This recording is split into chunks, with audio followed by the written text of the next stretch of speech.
مساء الفل. قلت انتوا وحشني قوي، يلا نعمل اي حاجه سوا كده. بصراحه كان نفسي قوي في المكرونه بشاميل، دخلت على طول ولعت بقى النار زي ما انتوا شايفين كده، وحطيت طبعا انت هتحطي حله صينيه اي حاجه، المهم نسلق المكرونه.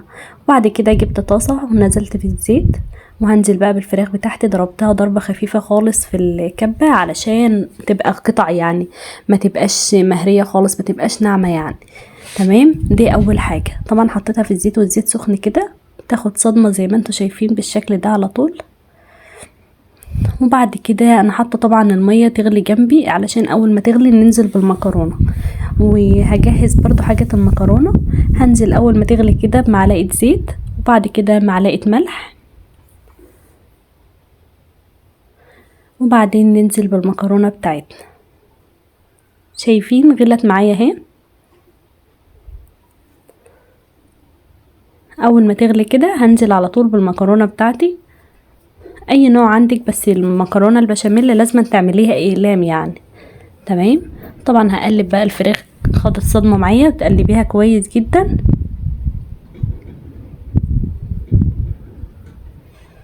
وهجهز بقى بقيه الحاجه اللي هحطها على الفراخ. طبعا شايفين ان نزلت ميه، الميه دي هي الميه اللي بتسرطها، دي هي اللي بتسويها. وطبعا المكرونه بتاعتي كمان قربت تستوي خالص، انا بقلبها معايا بالمره. هكون ضربت في الكبه بصلتين متوسطين وقرنين فلفل وفص واحد بس توم، وهقوم نازله بقى على طول بالبصل والفلفل والثوم على الفراخ، وهنقلبهم بقى كويس مع بعض. عليت بقى النار. طبعا انتوا عارفين بقى البصل فيه ميه برضو والفلفل والحاجات دي، فهيسويها ان شاء الله مع بعضها يعني. جربوا الطريقه دي هتعجبكم قوي. طواجن، انا بعمل طواجن مكرونه بشاميل، مش بحب اعملها في صينيه، فانتوا حسب بقى هتعملوها في ايه. المره دي هعملها في كده في طاجن. هننزل بقى بالبهارات بتاعتنا، بس لقيت المكرونه استوت. نزلت بمعلقه بهارات، وهنزل بقى بشويه فلفل اسود، وشويه كمون، وشويه كزبره على كمون على فلفل اسود على حاجات من دي، على الخلطه كلها يعني. وشويه ملح مش كتير، يا دوبك بس تكون هي دي ربع معلقه ملح كده. لو هتحط بقى يعني مش كتير خالص، على قد الفراخ بتاعتنا والحاجات دي. هتقلبيها كويس بقى، ومفيش اكتر من كده. لو حابه تكسري اللون ده حط طماطمايه او معلقه صلصه، اللي مش بيحب لون الفراخ ابيض كده يحط معلقه صلصه، او طماطمايه متقطعه او طماطمايه مبشوره، مفيش اي مشكله.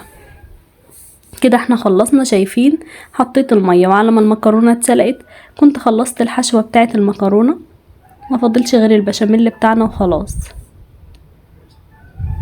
مكرونه استوت، هطفي عليها بقى، وهقوم على طول مفضياها في مصفى. كنت هنا بجهز المصفى في الحوض، وبعد كده بنزل عليها ميه ساقعه. وجبت بقى حله علشان اعمل البشاميل معاكم. بصراحه البشاميل ده بيكون تحفه، جربوه بنفس الطريقه هيعجبكم قوي.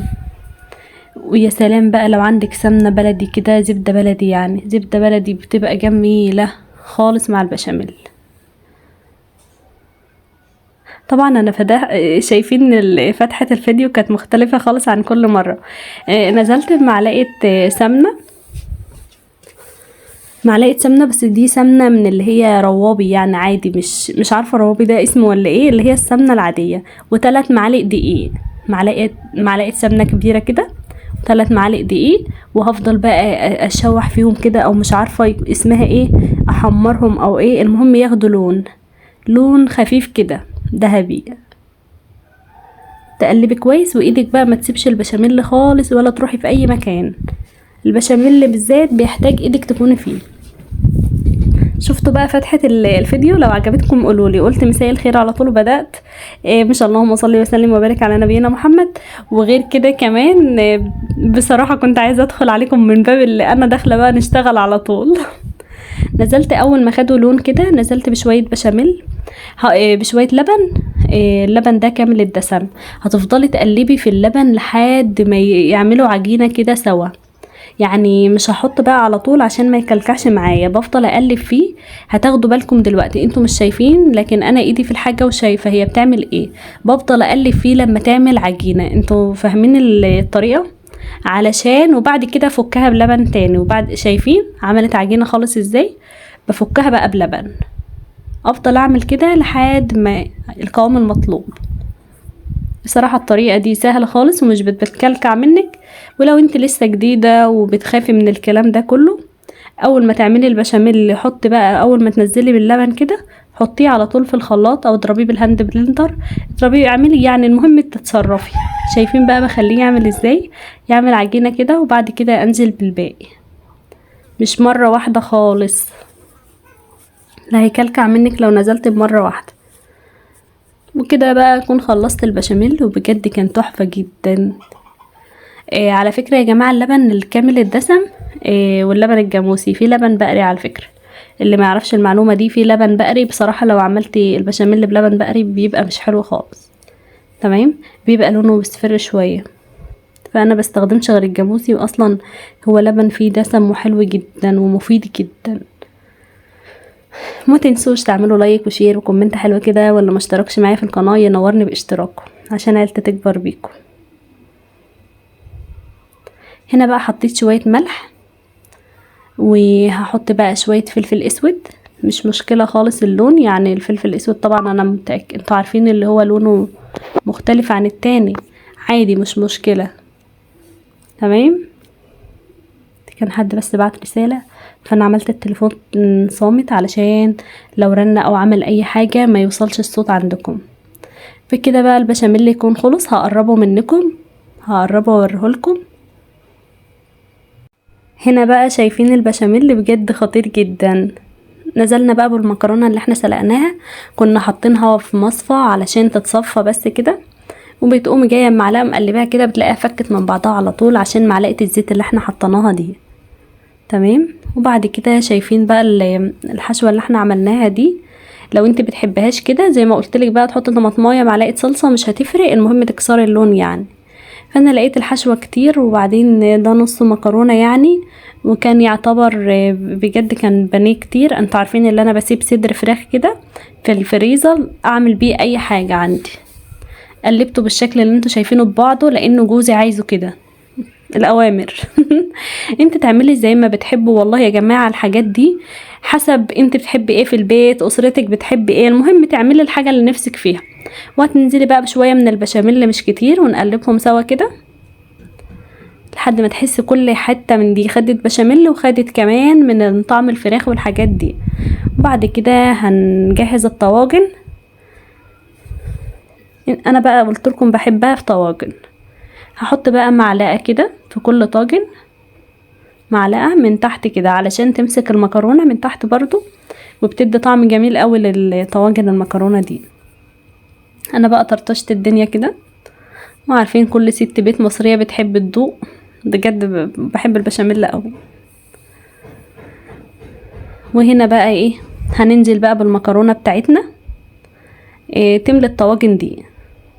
طبعا لو انت مش ملياها هتحط الاول بشاميل، وبعد كده تحطي شويه مكرونه، وبعد كده تحطي الحشو، وبعد كده تحطي معلقه بشاميل برضو، وتحطي شويه مكرونه، وبعد كده بشاميل في الفوق. لكن ده كله على بعضه خلطبيطه كده وبتخلصي وبتبقى جميله جدا. جربوا الطريقه دي وبألف هنا وشفا، هتعجبكم قوي. هنا بقى مليت الطواجن كلها. طبعا تنزلي كل الحشوه اللي عندك، يعني كل الخلطه اللي عندك تنزليها في الطواجن، تعدليها كده علشان لسه هنحط بشاميل فوق. هننزل بقى بالبشاميل على وش، وبكده خلصنا. شايفين السهوله؟ والله يا جماعه ما خدت نص ساعه وانا واقفه في المطبخ وكل حاجه كانت خلصت. انتوا عارفين اللي انا بعمل على وش المغرب كده، يعني مثلا كل حاجه والله دي كنت بادئه فيها بعد المغرب علشان جوزي بيحب الحاجه سخنه. وبألف هنا وشفا. مفيش ازيد من كده. يا دوبك هندخلها بقى الفرن تاخد بقى لون. طبعا كل حاجه فيها مستويه. طبعا زي انتم شايفين، خايفه اجرح بالمعلقه دي، هجيب بقى السيليكون وهنزل بيها اللي فاضلين وبكده اكون خلصت. شايفين شكلها والجمال، وبألف هنا وشفا وسلام، واشوفكم في فيديو جديد.